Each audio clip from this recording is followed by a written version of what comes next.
Vilain, vilain petit canard, comment as-tu osé vouloir la reconnaissance de tes parents? Comment as-tu osé te forger une place dans cette société? Comment as-tu osé vouloir ressembler à tes frères? Monsieur le Président, éminent membre de ce jury, dans cette histoire, le vilain petit canard, il s'appelle Donald. Et au-delà de cette terrible ironie de circonstance, réside une histoire de déchirement familial. Si la demande ne peut être accueillie favorablement, c'est d'abord parce que l'atteinte au droit à l'image n'est pas caractérisée. Mais aussi, quand bien même elle le serait, celle-ci n'est pas de la faute de M. Donald Marley. Bobby et Donald étaient deux frères qui, dès leur plus jeune âge, nourrissaient la même passion pour la politique. Mais il apparut très vite que cette passion était motivée par des intentions différentes. Que Bobby Marley, avec son insatiable ambition politique, ferait tout pour être le meilleur gouverneur, qu'il se battrait sans répit, ferait tout pour être vainqueur et gagner les défis. Donald, lui, n'avait que la passion. Bafoué, humilié, Donald voit son frère grimper et grimper les échelons un à un, tout en voyant sa propre situation stagner. Il ne supporte plus le manque de considération de ses parents. Il ferait tout pour une étincelle dans les yeux de sa mère et pour le tapotement réconfortant d'un père toujours supporter qui lui dit « Allez, vas-y, gamin, tu peux y arriver, champion !» Tous ses rêves brisés, tous ses rêves éclatés, tous ses rêves anéantis par un silence.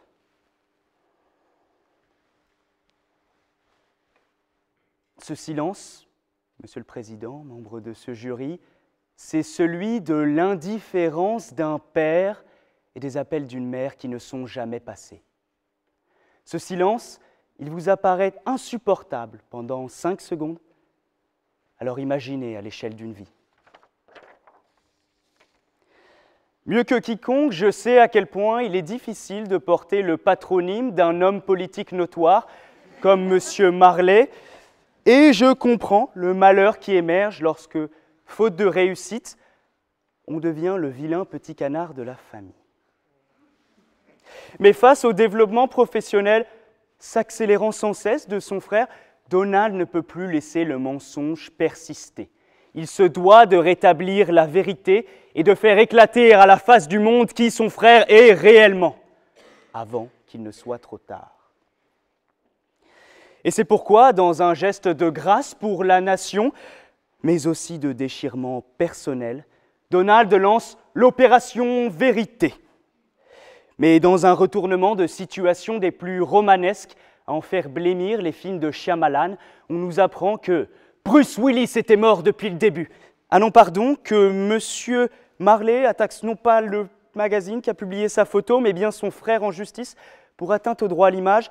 Décidément, les productions américaines ont un meilleur sens du retournement de situation et de la cohérence.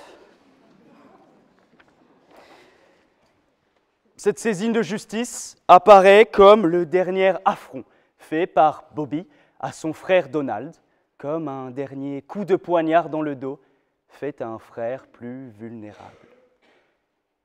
La partie adverse l'a rappelé, le droit à l'image est une règle de droit dérivée du respect de la vie privée. Seulement voilà, ce principe abdique face à celui de la liberté d'expression consacrée par l'article 10 de la Convention européenne des droits de l'homme. Dans un certain nombre de cas. Par exemple, lorsqu'il s'agit d'une personnalité publique opérant dans un lieu public. Le TGI de Paris, dans une décision du 19 novembre 1986, a défini un lieu public comme un lieu accessible à tous, sans autorisation spéciale de quiconque. Or, l'accès à ce restaurant ne nécessite aucune autorisation et il est accessible à tous. Ce restaurant est un lieu public. De surcroît, Bobby est une personnalité publique. Il fait le tour des JT d'information et il se rendait ce soir-là à un dîner avec un opposant politique. Ces éléments à eux seuls permettraient de déjouer la caractérisation de l'atteinte au droit à l'image. Mais mettons-nous un instant dans un univers parallèle dans lequel cette photo aurait été prise dans un cadre privé et l'on se rend vite compte que même en cela, elle pourrait être déjouée. Sur ce point, la jurisprudence est très claire. Dans une décision du TGI de Paris de 2010, opposant l'éminente présentatrice télé Béatrice Schoenberg et son quelconque ministre de Marie, au magazine Paris Match, le TGI de Paris a rendu un attendu de principe qui dispose que le droit à la formation peut aussi concerner un domaine de la vie privée quand il s'agit d'un débat d'intérêt général.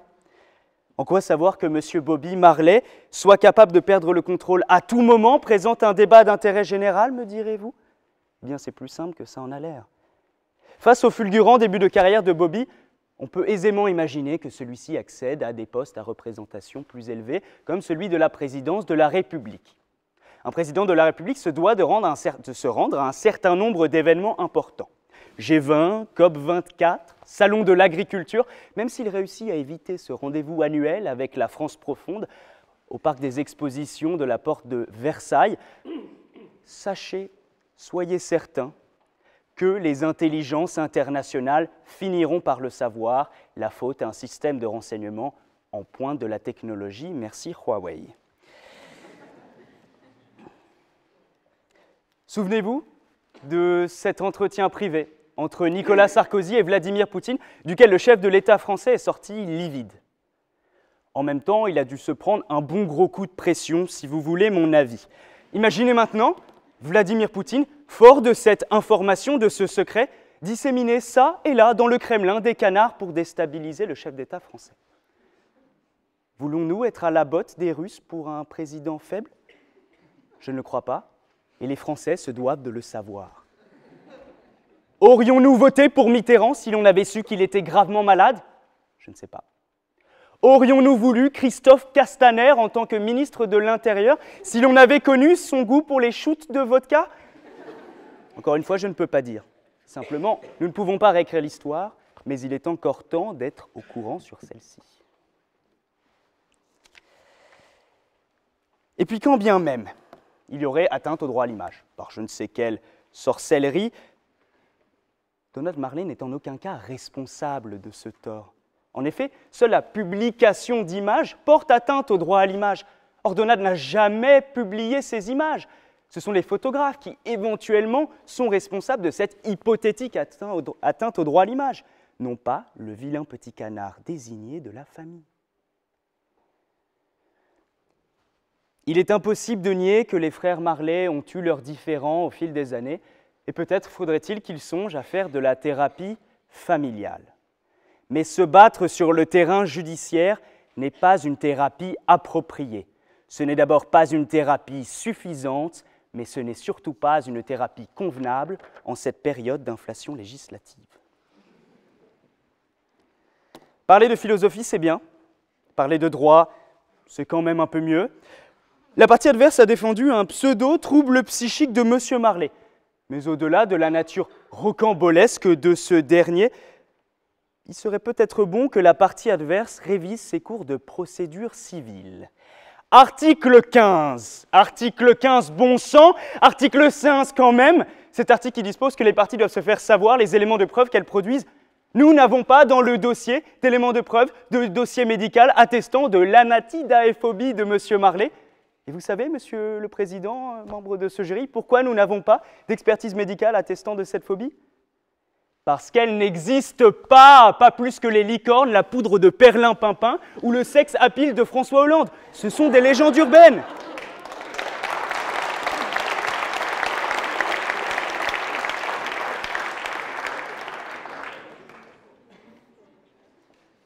S'il fallait résumer cette affaire en quelques mots, il apparaîtrait que Bobby, outre les moqueries qu'il a pu susciter auprès de son frère, en le rabaissant à la place d'éternel cadet, a voulu régler un problème familial sur le plan juridique.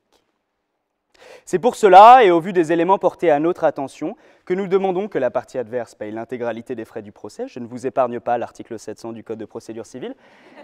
Qu'elle soit déboutée de l'intégralité de ses demandes, mais surtout, parce que je suis gourmand, que la partie adverse paye l'intégralité des séances de thérapie familiale entre les deux frères. Vilain, vilain petit canard, j'espère qu'aujourd'hui tu as compris que la véritable famille n'est pas celle qui te rabaisse et qui te réduit. Vilain, vilain petit canard, tu peux aujourd'hui être détendu, car sois certain qu'après t'avoir défendu, une justice douce et équitable te sera rendue.